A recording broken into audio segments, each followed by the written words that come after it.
Hello guys. Handmade notes सबसे सरल भाषा में जो आपको बहुत आसानी से याद हो जाएंगे। बीएनएस, भारतीय न्याय संहिता। अपराध करने के कौन कौन से स्टेजेस होते हैं, तैयारी और प्रश्न कब दंडित होती है। इंट्रोडक्शन में बताया गया है, अपराध से अभिप्राय ऐसा कृत्य जो भारतीय न्याय संहिता यथा परिभाषित विशेष या स्थायी विधि के अंतर्गत दंडनीय हो। कोई भी कृत्य एकदम से दंडनीय नहीं होता, उसे दंडनीय होने के लिए अनेकों स्टेजों से गुजरना होता है। इसे ही हम अपराध की विभिन्न अवस्थाएं कहते हैं। अपराध के स्टेजेस होते हैं चार: आश्रय, तैयारी, प्रयत्न, अपराध का किया जाना। इन चारों स्टेजों के आधार पर अपराध को खरीद किया जाता है। ठीक है। इसी प्रकार हम इसके स्टेजेस के बारे में अब विवेचना से पढ़ते हैं। पहला स्टेज है आश्रय। इसमें क्या होता है, व्यक्ति के मन में आश्रय आता है अपराध को खरीद करने के लिए। इसी प्रकार हम पढ़ते हैं अपराध की पहली अवस्था। कोई भी कार्य या अपराध बिना आश्रय के खरीद नहीं किया जा सकता। प्रत्येक कार्य के पीछे व्यक्ति के मन में कुछ ना कुछ भावना अवश्य छिपी होती है, इसी को आश्रय कहते हैं। अर्थात जब कोई व्यक्ति कोई भी अपराध करता है तो सबसे पहले उसके दिमाग में उस कार्य को करने की भावना या विचार उत्पन्न होता है।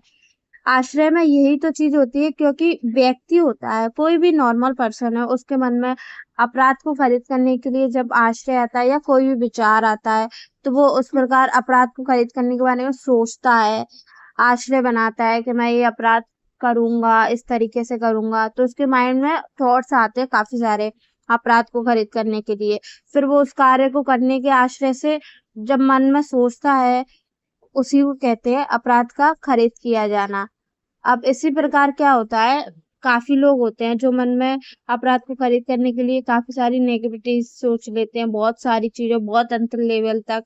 क्या होता है, व्यक्ति जो अपराध खरीद करने वाला व्यक्ति होता है ना, वो व्यक्ति सोच नहीं सकते आप इस तरीके से सोचता है, इतने लेवल तक उसकी थिंकिंग रहती है अपराध को खरीद करने के लिए। इसलिए तो बोलते हैं कोई भी कार्य या अपराध बिना आश्रय के खरीद ही नहीं किया जा सकता। व्यक्ति के जो व्यक्ति होता है उसके मन में कुछ ना कुछ भावना अवश्य छुपी होती है, इसलिए तो हम इसे बोलते हैं आश्रय। आश्रय, क्योंकि क्या है, व्यक्ति के मन में जो आश्रय आता है उसी के जरिए तो वो अपराध को खरीद करता है। जो भावना या विचार उसके मन में कार्य को करने के लिए आता है, अपराध खरीद किया जाता है। इसी प्रकार दूसरी स्टेज है अपराध को खरीद करने की तैयारी। क्योंकि तैयारी एक ऐसी चीज है जो व्यक्ति, पहले तो आश्रय आता है व्यक्ति के मन में, फिर वो तैयारी करता है अपराध को खरीद करने के। तो हम पढ़ते आएंगे अपराध की दूसरी अवस्था, जो कि बहुत आवश्यक है। जिस प्रकार आश्रय के बिना कोई भी अपराध खरीद नहीं किया जा सकता, क्योंकि जब तक व्यक्ति के मन में आश्रय नहीं आएगा तब तक वो व्यक्ति अपराध को खरीद कर ही नहीं सकता। ठीक है। तो सबसे बड़ी बात यही है कि जब तक व्यक्ति के मन में आश्रय आएगा तभी वो अपराध को खरीद करने के बारे में सोचेगा, फिर उसकी तैयारी करेगा। ठीक है। उसी प्रकार तैयारी के बिना कोई भी अपराध खरीद नहीं किया जा सकता। तैयारी के आश्रय के बाद की जाने की अवस्था है। क्योंकि क्या है, तैयारी तो बाद में की जाती, पहले तो उसके मन में थॉट्स आती है उस चीज को, अपराध को करने के लिए। तो इसलिए तो बोला गया है कि आश्रय के बाद जो तैयारी होती है, पहले तो आश्रय ही होता है, फिर तैयारी की जाती है अपराध को खरीद करने के लिए। ठीक है। व्यक्ति अपराध खरीद करने का आश्रय या इरादा, कुछ भी कह लो, बनाकर उसकी तैयारी में जुट जाता है। व्यक्ति के अपराध खरीद करने का आश्रय आता है, उसके मन में जो भी इरादा आता है, सबसे पहले तो उसको जो माइंड में सोचता है, जो भी सारी चीजें हैं उसके माइंड में, फिर अपराध को खरीद करने के लिए फिर वो उसकी तैयारी के बारे में सोचता है कि मुझे क्या क्या करना है, तो वो तैयारी करता है अपराध को खरीद करने के लिए। इसलिए यह कहा जा सकता है कि अपराध को अंजाम देने के लिए जिन साधनों और तरीकों की आवश्यकता होती है उन्हें इकट्ठा करना या उनकी व्यवस्था करना ही तैयारी है।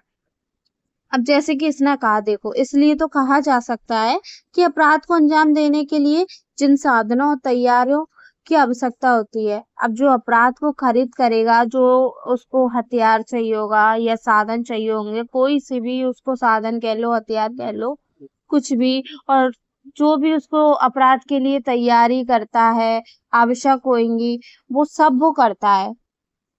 इसी प्रकार उन हथियारों को इकट्ठा करता है, जो साधन होते हैं अपराध को खरीद करने के, उन सबको इकट्ठा करता है और उनकी व्यवस्था करता है। अब एकदम से किसी के पास तो अपराध खरीद करने के लिए हथियार नहीं होते हैं, अब नॉर्मल सी बात है, हर किसी के पास नहीं होता, तो वह हथियारों की व्यवस्था करता है अपराध को खरीद करने के लिए।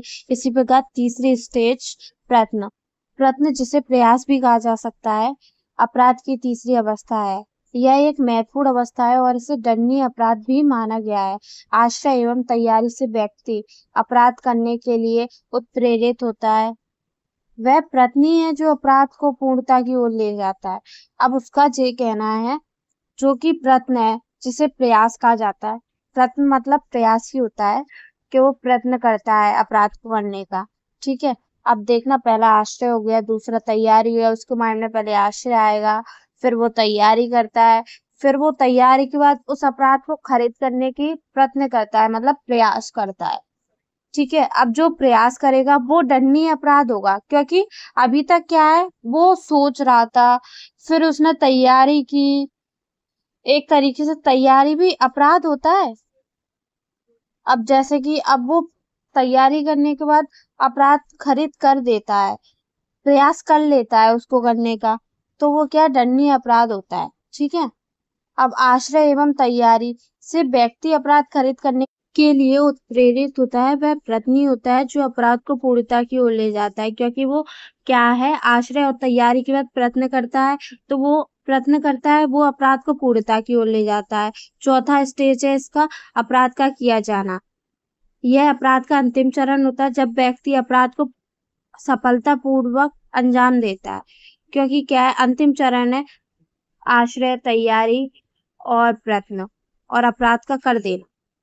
चाहे वह अपराध उसका सफल ना हुआ, पर उसने अपराध तो किया ना, अपराध करने का प्रयास किया, तैयारी भी की, आश्रय भी लाया। समझ गए? इसी प्रकार इसमें केसेस बताए गए हैं।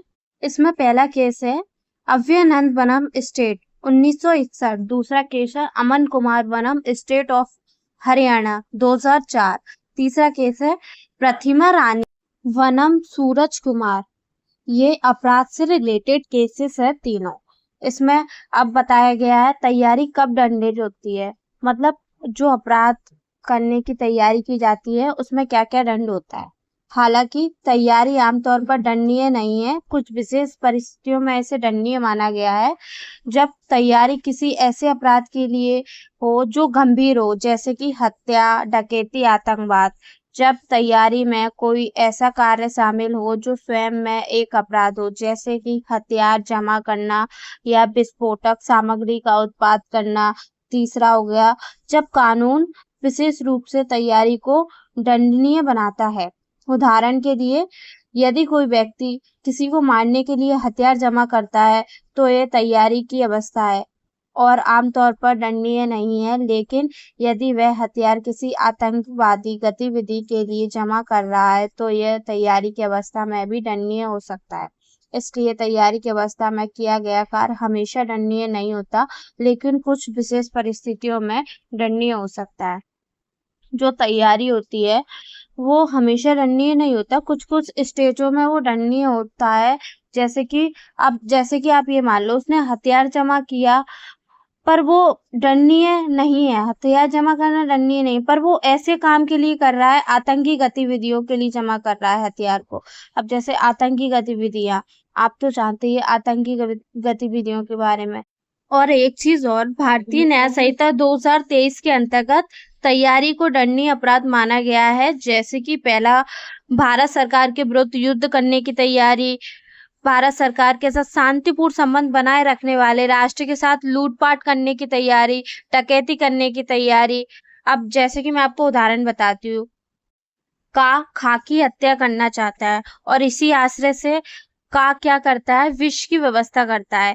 यह एक तैयारी है, ठीक है, जो कि मात्र अपराध नहीं है, लेकिन विष की व्यवस्था करना अपराध नहीं है, पर तैयारी को कार्य के रूप में करना, उसको मतलब परिणामित कर देना, तो वो एक अपराधी हो गया ना। अब वो जो उसने विष मंगाया उसको दे देगा तो वो एक अपराधी हो गया ना, उसकी हत्या कर देना, पूर्ण कर देगा ना वो उस तैयारी को जो उसने व्यवस्था की है, तो वो एक अपराधी होता है। इसी प्रकार एक केस है रमका। रमका 1884 चेन्नई वाला, ठीक है। इसके संबंध में एक अच्छा मामला है। इसके संबंध में बताया गया है कि एक महिला की आत्महत्या करने के लिए कुएं की तरफ दौड़ती है, लेकिन उसे बीच में ही रोक लिया जाता है। इसे आत्महत्या का प्रयास नहीं माना गया, मात्र आश्रय व तैयारी माना गया। इसी प्रकार बताया गया है कि प्रयत्न कब दंडनीय होता है, ठीक है। किसी अपराध को करने के उद्देश्य से किया गया कार्य जो अपराध को पूरा करने की दशा में ले जाता है, एक कदम है, ठीक है।